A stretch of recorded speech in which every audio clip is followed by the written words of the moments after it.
Hello guys, Rahat light studio Aramnagar জয়ফ্যাটে স্বাগতম সবাইকে। নুসরাত এবং আমাদের উপরতলার দেশি একসঙ্গেই ভাড়া থাকে, দুজন খেলছে। ওদের বাসায় গেছিলাম আমরা একটু আগে, একটু দরকারে একটা জিনিস দেখতে। তো এটা আমার গাড়িতে একদিন ঘুরছে, তো সেজন্য আমার খুব ভক্ত আর কি।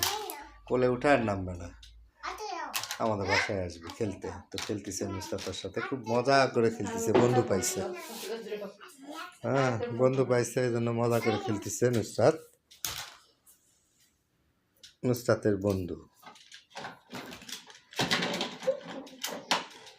কি নাম?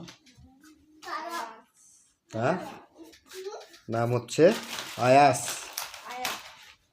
আয়াত।